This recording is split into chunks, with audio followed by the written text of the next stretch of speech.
What's going on, everybody? Welcome back to another video. Today I want to go over how you can make simple lo-fi beats with no samples. So that's what we're doing today. Stick around to the end of the video to get mixing and mastering tips as well. And with that, let's get into the video. Alright, so as I said, I'm going to be breaking down a lo-fi beat today. No samples were used for this beat. It's a pretty simple lo-fi beat. But it's a good way to break down some easy tips on how you can make lo-fi beats, kind of like the ones you hear on those study relaxed live streams. The first thing I did for this beat was I played out a simple chord progression on the piano. Here's what that sounds like.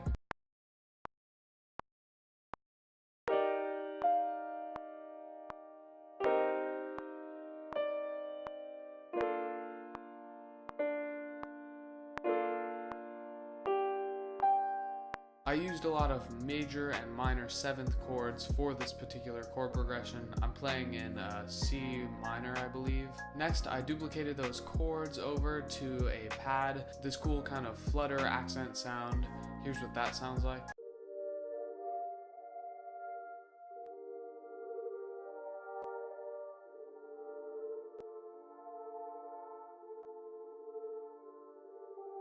And that's really the basis of the melody. Now, to take your melody a step further, I bounced those tracks down into an audio file, and then I chopped it up in quarter note segments, and then I put those into one EXS24 plugin so that I have chops of the entire sample. Next, I pitched all the chops down a few semitones, added some attack, then I added the isotope vinyl plugin, some EQ, and here's what we have after doing all that modulation.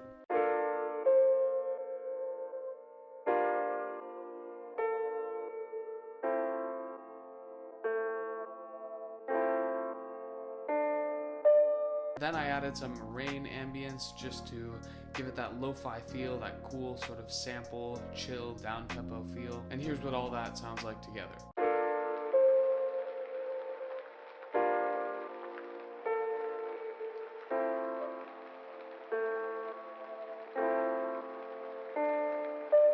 That's the basis for the melody.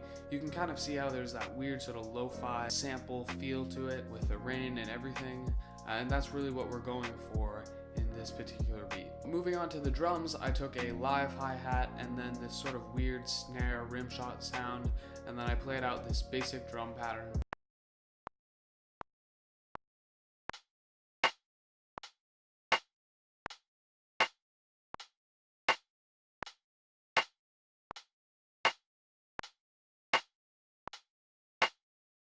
After that, I layered those drums with another hi-hat.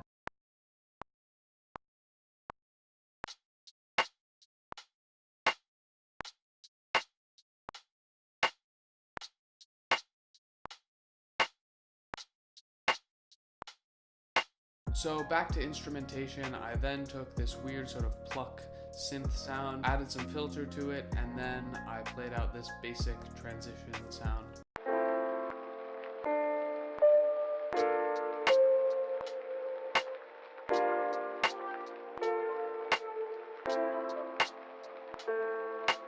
I also added this soft pluck bell sound.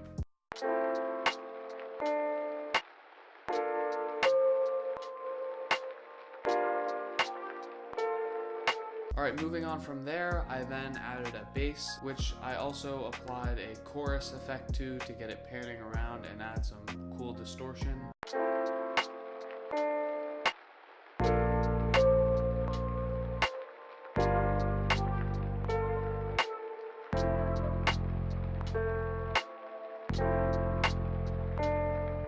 And then finally, I added the kick to top off the beat. This is really where the bounce comes from in general.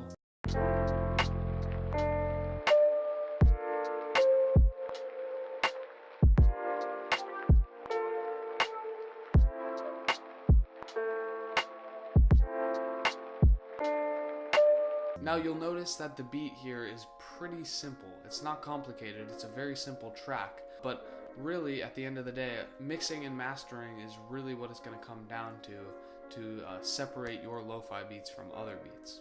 Moving on to some mixing tips. Number one is get isotope vinyl or any other plugin to emulate warping and sample sound. It's just a really great plugin on the whole, and I definitely recommend using it for pretty much every single sound. In this beat, I use it on almost every single track just to give it that really old feel, and I think it works pretty well. Second is EQ. As with any other genre, you want to use a lot of EQ. You really want to take out the low end so you don't have too much low in your mix. That's going to make it sound muddy. And for lo-fi, you also want to take out some high end, because oftentimes when you're listening to a record or some sort of sampled track, you'll notice that there's kind of a roll off in the high end. And to emulate that, you want to take out some high end from all your instruments, your drums, and your melody. So moving on, to make your lo-fi beats better, you also need to focus on sound selection. Really, sound selection can kind of make or break a lo-fi beat, in my opinion. You want to make sure you're choosing great piano sounds or guitar sounds to start with. Live instruments work really well. For drums, you don't want to choose anything that sounds too electronic or clean. You really want it to sound live and kind of antique. So make sure you're keeping that in mind when you're choosing the sounds. Another thing for drums is you don't want to quantize all your drum sounds. Keep some of the hi-hats, especially, off the grid.